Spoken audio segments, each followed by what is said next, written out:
Hi guys, welcome back. So in the last session we saw the collection types. Now in this session let's talk about this particular concept called as type conversion. Type conversion is converting one data type to another data type. If it is done in an automated fashion by Python, then we call this as implicit typecasting. But if we do it, then it is called as explicit typecasting. Say for example, if I allow a int to get into a float data type, that will automatically get changed to int data type because you are having a number, fine, and that doesn't have any decimals. So float can very well accept a number. So it will automatically get converted to float from int to float. But if the same thing you are doing it in reverse, if you are trying to give a float value into a int, now float has decimals. If you give it to int, what will happen? The decimals will get trimmed. So in such a case, the language will ask you to do that explicitly.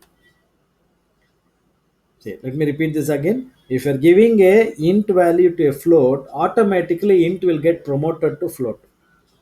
So that is called as implicit casting.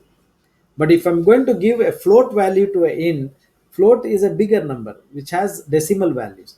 Now that Python will not implicitly do that.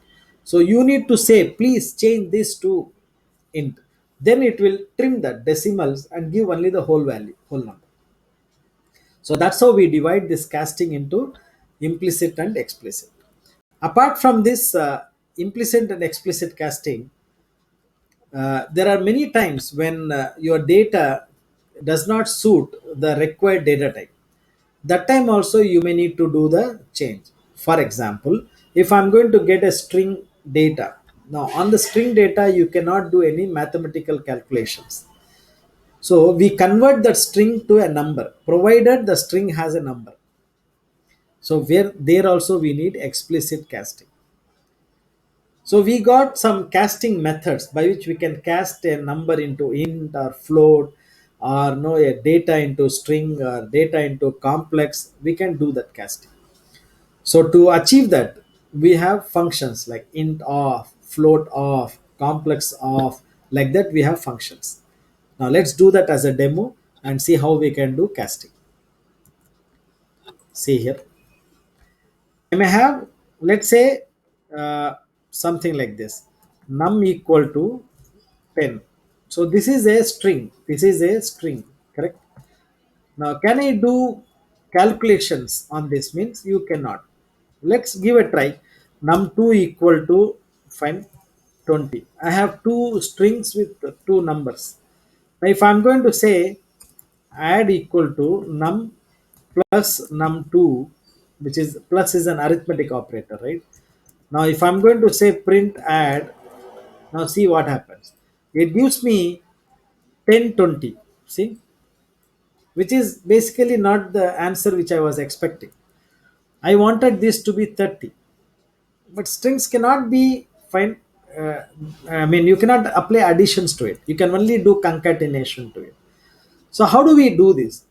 In such a case, you got to say int of num.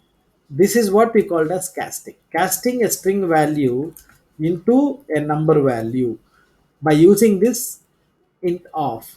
Now see, it will be 30. Now this is what we called as casting is. Casting may we cast one data type into another data type. Seeing that no, I mean we are ensuring that we do proper operations on this. Okay, one more thing. Remember, if I'm going to have a alphabet here, now that cannot be converted to int. That also remember, please. If I have an alphabet, that cannot be converted to int, and this will throw me an error.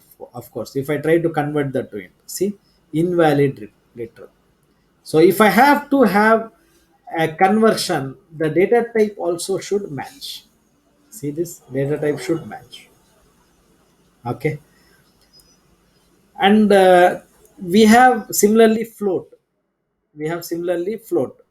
See, for example, I can say float of 3.14, or let's say I have when val equal to 2. If I'm going to say print of val and type of val, you know what you get, correct? You get, sorry, this I'll remove, 1020 val. See, class int, right? Correct or not? Now what I do is I say val equal to float of val. Now let me do this. See, this has got converted to float. Int value converted to float. Got it? Okay. So this is float conversion. Similarly, you also have complex, correct or not? Similarly, you have complex also. How do I do complex? C equal to complex of this accepts two numbers, 10 comma 20. When num1 num2 num1 num2 num1 num2, these two are numbers. In fact, I can also have val, when, and then let me say print C type of C. See this? So I have converted.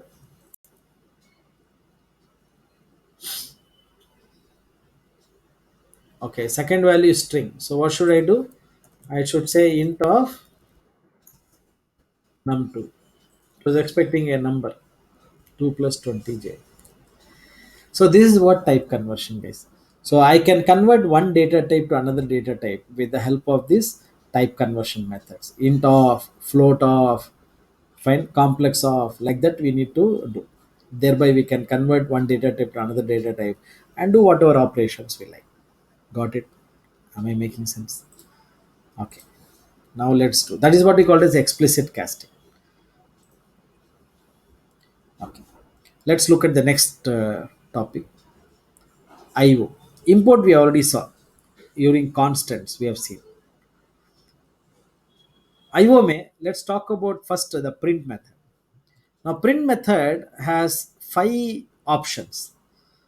One is object, separator, end, file, and flush. What do you mean by object? Whatever you give in print, fine, that object that gets printed. And if you want to add some more, you can say comma, and comma is the separator. And apart from this, you also have something called as end. End, file, flush, separator are optional, but end is basically where you can keep some escape sequences. Now, what is the escape sequence? We'll see next. First, let us finish on what is file and flush. File is by default the output is on console. What is console? This area is called as console. So output is by default on console, but if you want, you can have the output also, I mean, redirected to some file or some no, remote computer or whatever it is, even server and all. Plus flush. Flush is basically to flush out the previous data. Previous data will be there. That flush will remove that, and a new fresh data will come, so that memory and all is managed properly. Got it? Okay. Now let's only talk about the end. End can contain these escape sequences. What is escape sequence? In simple terms, these are non-keyboard characters or non-printable characters. Either of this. Basically, these are like used in our strings in order to give some pattern, give some formatting. Now, for example, see here. If I'm going to say slash n here, slash n is a escape sequence. You can see there slash n. See, slash n will give a new line. Slash t will give a tab space. Slash r will give a carriage return. You would have seen a typewriter. Carriage is there. So you type, the carriage moves. Then again you push back. So it goes to the starting position. That's what we called as carriage return. Slash b is for backspace. Slash f for form feed. Page break. Previous good morning will get printed in one paper, hi will get printed in another paper. We got this page break. if you give it in printing. This is single quotes. To give single quotes, to give double quotes, fine. And also you got this separator equal to dot. Now this is also very good because if you have that, then each value will be printed with a separator dot dot. Not just a comma, you can also use this dot sub as one extra thing. Got it? Is that making sense? Let's try them out. See here, print I love India. Right? If I print this, I get. Now I want India to be in double quotes. Can I give like this? I cannot because already there are two double quotes. So how do I print this? I can print this with the help of escape sequence. Now if I do this, cool, fine. If you want in single quotes also, you can try. This will print single quotes. Okay. Apart from this, slash t world. What t will do? T will print a tab space. Can I give more? Yes, you can give more. Such a big tab space will come. Cool. Hello slash b world. What this will do? Backspace. Hello will world will become hell world. See this. If I give one more backspace, this will become he world. One backspace if you remove, this will be he world. Cool.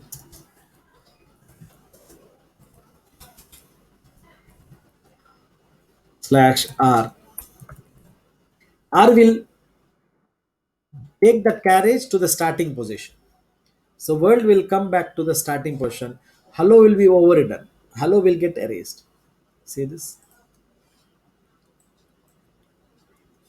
Carriage. Hope you're understanding this. Correct? Hello will get erased. It comes back to the starting position from here.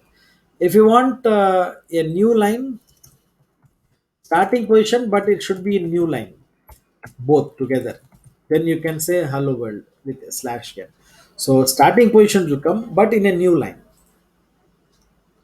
See this?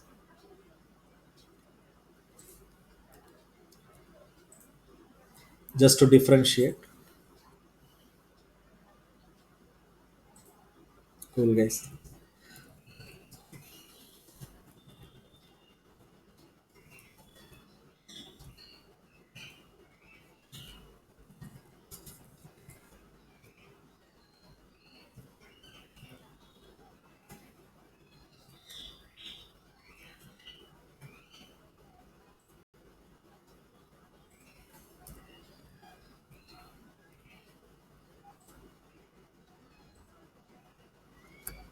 This is separate. Okay. There's also one more thing in print. You can also do like this. I love my country, and my country name is. You can give a bracket. You can supply this value. How? Dot format of India. So whatever you supply in format dot format is a string method.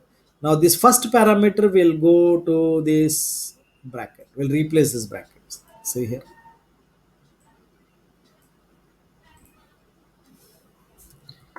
And I love my Tamil language. So here I can give one more Tamil language. See this? I love my country and my country name is India and I love my Tamil language. Love my Tamil language. Making sense? So there is also one more option in print. Got it, guys? So getting that you learned escape sequences, you have also learned of this format method. Good, right? So that's about print method. And also now let's learn about how can you get input from the keyboard, because every program gets input from the keywords, I mean keyboards, right? So in Python also we can get input from keyboard. How? See, for example, the same I can get it from keyboard, that India and Tamil. How? I can say print, or rather, sorry, directly input of, please enter your country name. And here I can say country equal to. Similarly, I can say language equal to input of. Input is the method you have to use. Please enter your favorite